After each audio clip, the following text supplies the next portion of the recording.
más amplio pues con todas las personas que estamos aquí. Bueno, pues sin más, le paso la palabra a mi señor.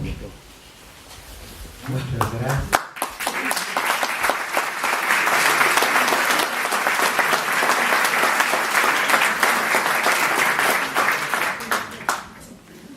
Bueno, muchas gracias por la introducción de Yayo y por el foro Hinds and Hinds y por la Fundación Arrupe por invitarme. Con su permiso voy a empezar haciendo una fotografía del público, perdón.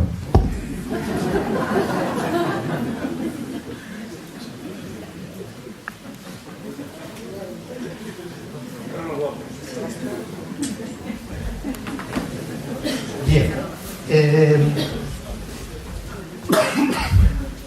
Me gustaría empezar diciendo algunas palabras sobre la encíclica Laudato Si', ¿no?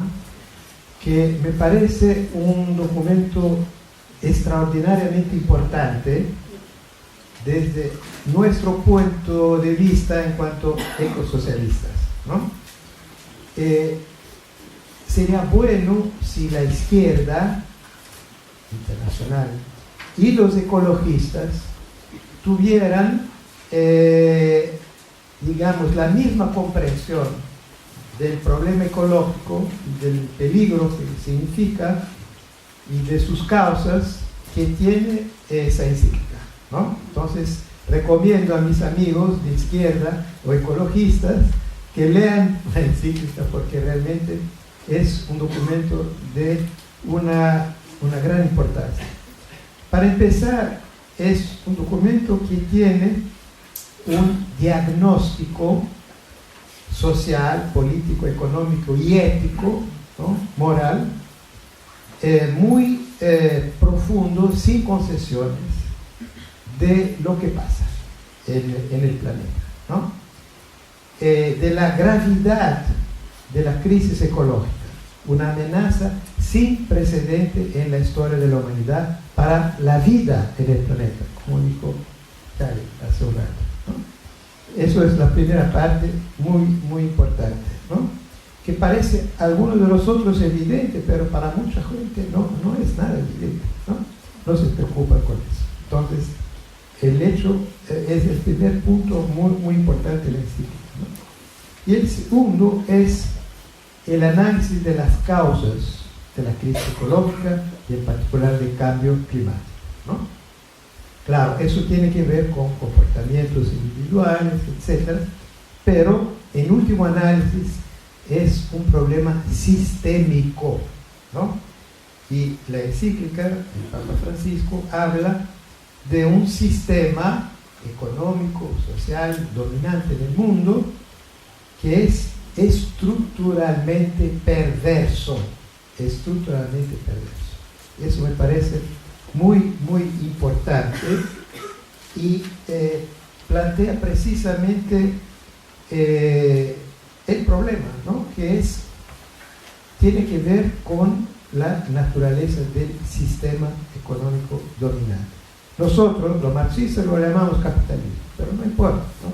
Lo importante es que es un sistema estructuralmente perverso que, y ahora cito también la encíclica, un sistema mundial en el cual predomina la especulación y la búsqueda de renta financiera, que ignora los efectos sobre la dignidad humana y el medio ambiente, y aparece así que la degradación del medio ambiente, de la naturaleza, y la degradación humana y ética están íntimamente vinculadas, ¿no?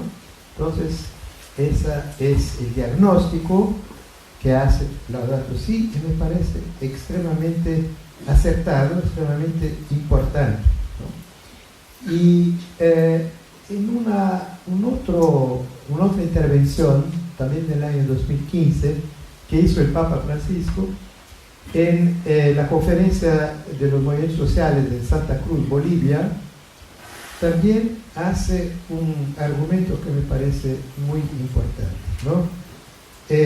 voy a citar un poco, un párrafo de ese documento, ¿no? Atrás de tanta muerte y destrucción, se siente el odor de lo que Basileo de la Cesarea llamaba la mierda del diablo. No sé si estoy citando el francés. La ambición sin límites del dinero que comanda. El servicio del bien común es abandonado. Cuando el capital se transforma en un ídolo y comanda a todas las opciones de los seres humanos, cuando la vida avidez, o avidad, no sé qué, la avidez por el dinero orienta todo el sistema socioeconómico, eso arruina la sociedad, condena al hombre, al ser humano, lo transforma en esclavo, destruye la fraternidad entre los seres humanos, entre los pueblos, y pone en peligro nuestra casa común. Primero, de ese diagnóstico, es decir, el problema, la amenaza de la catástrofe ecológica que pesa sobre la humanidad, especialmente bajo la forma del cambio climático, solo se la puede realmente evitar, solo se la puede combatir si cambiamos el sistema, ¿no? Es decir, si rompemos con la lógica destructiva, expansionista, sin límites, inherente a esa estructura perversa que es el capitalismo, ¿no? Entonces, nuestro diagnóstico es el mismo, simplemente añadimos una palabra que quizás es importante: capitalismo. Por tanto, el ecosocialismo parte de ese diagnóstico, ¿no? La causa de la crisis económica es el sistema capitalista. Por tanto, necesitamos de alternativas no capitalistas, anticapitalistas, postcapitalistas, como se quiera, ¿no? Bueno, y ahí viene esa propuesta del ecosocialismo, es decir, una síntesis entre socialismo y ecología, que es al mismo tiempo una crítica de formas dominantes que tuvo en el siglo XX hasta nuestra época tanto el socialismo como la ecología. Por tanto, el ecosocialismo es una crítica del socialismo productivista, el socialismo que creía que su tarea principal es desarrollar las fuerzas productivas y punto, ¿no? Sin preocuparse con los límites del planeta, y una crítica de la ecología de mercado, ¿no? Que aún es bastante influyente en el movimiento ecológico, una ecología que cree que se puede resolver los problemas ecológicos en los límites de la llamada economía de mercado, es decir, el capitalismo, ¿no? Entonces, esa, digamos, es la doble crítica, pero no es solo una crítica en sentido negativo, es también un trabajo de diálogo y de persuasión, tratando de convencer nuestros compañeros de la izquierda que la cuestión ecológica es fundamental, no solo el punto número 45 de nuestro programa, sino algo que tiene que inspirar toda nuestra visión de la transformación social, y tenemos que tener una discusión con nuestros compañeros ecológicos para convencerlos de que no se puede resolver el problema tan grave en los límites del sistema, en los límites de la economía de mercado, entre comillas, es decir, del sistema estructuralmente perverso capitalista. Bien. Entonces, el ecosocialismo parte de algunas ideas fundamentales del socialismo: la idea de la colectivización de los medios de producción, que no es la misma cosa que la estatización, la planificación democrática, al mismo tiempo de autogestión y planificación democrática de la economía, pero al mismo tiempo trae algo nuevo que no está en la tradición dominante del socialismo, que es el cuidado con la casa común, ¿no? Es decir, un eje central del ecosocialismo es que la nueva sociedad tiene que tener como principio fundamental, ¿no?, junto con la igualdad, la democracia, la solidaridad, el cuidado de nuestra casa común, es decir, de la madre tierra, para utilizar el término de los indígenas de las Américas, ¿no? Bien, ahora, el ecosocialismo es un proyecto muy radical, porque no es solo un cambio en las formas de propiedad o en la estructura política o mismo el funcionamiento de la economía, ¿no? Es un cambio del paradigma de civilización, ¿no? Es un cambio civilizatorio de nuestro modo de vida, ¿no? Que tiene que ver con la producción, con el consumo, con la manera de transporte, con el hábitat, con todo, ¿no? Sobre todo con nuestra manera, nuestra forma de vivir, ¿no? Entonces el ecosocialismo se propone un nuevo modelo de civilización, un nuevo modelo de sociedad, una nueva forma de vivir basada en una ética de la solidaridad humana, de la igualdad, de la libertad, evidentemente, una ética libertaria, pero también una ética del cuidado de la casa común, ¿no? Entonces, esos son los principios de lo que sería esa nueva sociedad. Por tanto, es un proyecto radical, como decía, ¿no? Y por tanto, se puede decir que es un proyecto revolucionario, ¿no? En última análisis. Ahora, quizás hay que ver cómo uno define a la revolución. ¿Ah? Bueno. Y bien, creo que habría que quizás tener una concepción de la revolución un poco distinta de la tradicional. Y aquí me refiero a una frase de Walter Benjamin, un filósofo que es uno de los precursores del ecosocialismo, que decía en su último texto, su testamento filosófico, digamos, del año 1940, tesis sobre el concepto de historia, decía así: Marx escribió que las revoluciones son la locomotiva de la historia, pero quizás la cosa es un poco distinta. Quizás las revoluciones son la humanidad que tira los frenos para parar el tren, ¿no? Eso me parece muy acertado. Es decir, nosotros todos somos pasajeros de un tren, que es el tren de la civilización industrial occidental capitalista moderna, que va a una rapidez creciente, con una velocidad creciente, hacia un abismo, ¿no? Que es la crisis ecológica, la catástrofe ecológica, el cambio climático, etc. Entonces, es la tarea revolucionaria urgente, es parar esa corrida suicida, ¿no? Del tren de la civilización capitalista. Ahora bien, el ecosocialismo, sabemos, no va a caer del cielo, sino será el producto de luchas que empiezan aquí y ahora, ¿no? Entonces, es en movilizaciones concretas, modestas, encima de cuestiones muy concretas como el agua, el aire, los bosques, etcétera, que se están plantando las semillas de lo que puede ser eventualmente el ecosocialismo.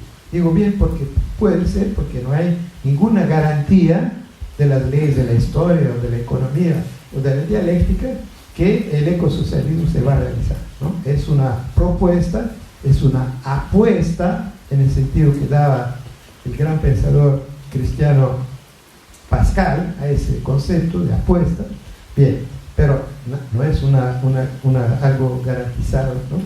Bueno, entonces la lucha por el ecosocialismo empieza aquí y ahora, y en esta lucha, ¿quién está en la primera fila, ¿no? En particular en los países del tercer mundo, donde se está dando esa pelea de forma muy intensa, son las comunidades indígenas, de que hablaba hace un rato, ¿no? Las comunidades indígenas, desde el Canadá hasta la Patagonia, ¿no?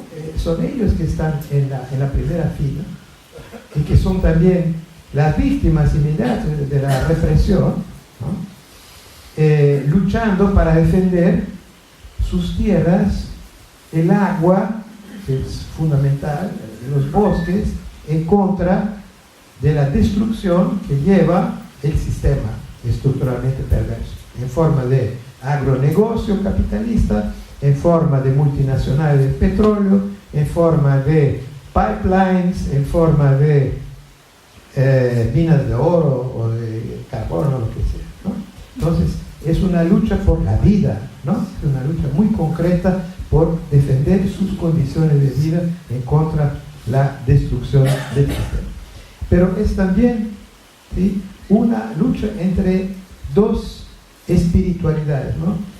La espiritualidad indígena, que tiene esa relación fuerte con la naturaleza, con la madre tierra, y el espíritu del capitalismo, que solo conoce la mercancía, el dinero, el capital, ¿no? La idolatría del capital en contra la relación con la madre tierra de las comunidades indígenas. Y entre las comunidades indígenas, los más activos, los combatientes más activos, son las mujeres, ¿no? Y no es por casualidad, sino por la razón que explicó Yair hace un rato.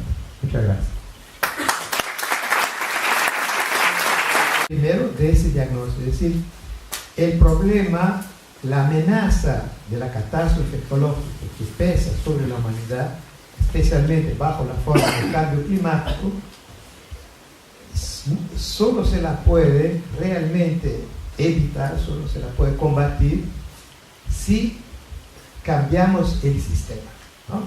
Es decir, si rompemos con la lógica destructiva, expansionista, sin límites, inherente a esa estructura perversa que es el capitalismo, ¿no?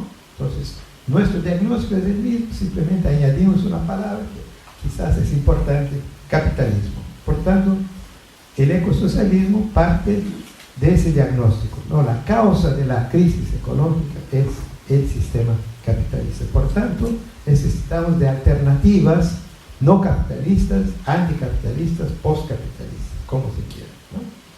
Bueno, y ahí viene esa propuesta del ecosocialismo, es decir, una síntesis entre socialismo y ecología, que es al mismo tiempo una crítica de formas dominantes que tuvo en el siglo XX hasta nuestra época, tanto el socialismo como la ecología. Por tanto, el ecosocialismo es una crítica del socialismo productivista, el socialismo que creía que su tarea principal es desarrollar las fuerzas productivas y punto, ¿no?, sin preocuparse con los límites del planeta, y una crítica de la ecología de mercado, ¿no?, que aún es bastante influyente en el movimiento ecológico, una ecología que cree que se puede resolver los problemas ecológicos en los límites de la llamada economía de mercado, es decir, el capitalismo, ¿no? Entonces, esa, digamos, es la doble crítica, pero no es solo una crítica en sentido negativo, es también un trabajo de diálogo y de persuasión, tratando de convencer nuestros compañeros de la izquierda que la cuestión ecológica es fundamental, no solo el punto número 45 de nuestro programa, sino algo que tiene que inspirar toda nuestra visión de la transformación social. Y tenemos que tener una discusión con nuestros compañeros ecológicos para convencerlos de que no se puede resolver el problema tan grave en los límites del sistema, en los límites de la economía de mercado, entre comillas, es decir, del sistema estructuralmente perverso capitalista. Bien. Entonces, el ecosocialismo parte de algunas ideas fundamentales del socialismo, la idea de la colectivización de los medios de producción, que no es la misma cosa que la estatización, la planificación democrática, al mismo tiempo de autogestión y planificación democrática de la economía, pero al mismo tiempo trae algo nuevo que no está en la tradición dominante del socialismo, que es el cuidado con la casa común, ¿no? Es decir, un eje central del ecosocialismo es que la nueva sociedad tiene que tener como principio fundamental, ¿no?, junto con la igualdad, la democracia, la solidaridad, el cuidado de nuestra casa común, es decir, de la madre tierra, para utilizar el término de los indígenas de las Américas, ¿no? Bien. Ahora, el ecosocialismo es un proyecto muy radical, porque no es solo un cambio en las formas de propiedad o en la estructura política o mismo el funcionamiento de la economía, ¿no? es un cambio del paradigma de civilización, ¿no? Es un cambio civilizatorio de nuestro modo de vida, ¿no? Que tiene que ver con la producción, con el consumo, con la manera de transporte, con el hábitat, con todo, ¿no? Sobre todo con nuestra manera, nuestra forma de vivir, ¿no? Entonces el ecosocialismo se propone un nuevo modelo de civilización, un nuevo modelo de sociedad, una nueva forma de vivir, basada en una ética de la solidaridad humana, de la igualdad, de la libertad, evidentemente, una ética libertaria, pero también una ética del cuidado de la casa común, ¿no? Entonces, esos son los principios de lo que sería esa nueva sociedad. Es, por tanto, es un proyecto radical, como decía, ¿no? Y por tanto, se puede decir que es un proyecto revolucionario, ¿no? En último análisis. Ahora, quizás hay que ver cómo uno define a la revolución. ¿Ah? Bueno. Y bien, creo que habría que quizás tener una concepción de la revolución un poco distinta de la tradicional. Y aquí me refiero a una frase de Walter Benjamin, un filósofo que es uno de los precursores del ecosocialismo, que decía en su último texto, su testamento filosófico, digamos, del año 1940, tesis sobre el concepto de historia, decía así: Marx escribió que las revoluciones son la locomotiva de la historia, pero quizás la cosa es un poco distinta. Quizás las revoluciones son la humanidad que tira los frenos para parar el tren, ¿no? Y eso me parece muy acertado. Es decir, nosotros todos somos pasajeros de un tren, que es el tren de la civilización industrial occidental capitalista moderna, que va a una rapidez creciente, con una velocidad creciente, hacia un abismo, ¿no? Que es la crisis ecológica, la catástrofe ecológica, el cambio climático, etc. Entonces, es la tarea revolucionaria urgente, es parar esa corrida suicida, ¿no? Del tren de la civilización capitalista. Ahora bien, el ecosocialismo, sabemos, no va a caer del cielo, sino será el producto de luchas que empiezan aquí y ahora, ¿no? Entonces, es en movilizaciones concretas, modestas, encima de cuestiones muy concretas como el agua, el aire, los bosques, etcétera, que se están plantando las sementes de lo que puede ser eventualmente el ecosocialismo. Digo bien porque puede ser, porque no hay ninguna garantía de las leyes de la historia o de la economía o de la dialéctica que el ecosocialismo se va a realizar, ¿no? Es una propuesta, es una apuesta, en el sentido que daba el gran pensador cristiano Pascal a ese concepto de apuesta. Bien, pero no es algo garantizado, ¿no?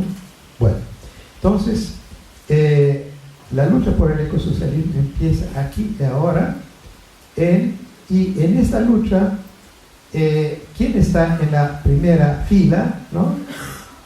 En particular en los países del tercer mundo, donde se está dando esa pelea de forma muy intensa, son las comunidades indígenas, de que hablaba hace un rato, ¿no? Las comunidades indígenas, desde el Canadá hasta la Patagonia, ¿no? Son ellos que están en la primera fila y que son también las víctimas inmediatas de la represión, ¿no? Luchando para defender sus tierras, el agua, que es fundamental, los bosques, en contra de la destrucción que lleva el sistema estructuralmente perverso, en forma de agronegocio capitalista, en forma de multinacionales del petróleo, en forma de pipelines, en forma de minas de oro o de carbono, lo que sea, ¿no? Entonces, es una lucha por la vida, ¿no? Es una lucha muy concreta por defender sus condiciones de vida en contra de la destrucción del sistema. Pero es también, ¿sí?, una lucha entre dos espiritualidades, ¿no? la espiritualidad indígena, que tiene esa relación fuerte con la naturaleza, con la madre tierra, y el espíritu del capitalismo, que solo conoce la mercancía, el dinero, el capital, ¿no? La idolatría del capital en contra la relación con la madre tierra de las comunidades indígenas. Y entre las comunidades indígenas, los más activos, los combatientes más activos, son las mujeres, ¿no? Y no es por casualidad, sino por las razones que explicó ahí hace un rato. Muchas gracias.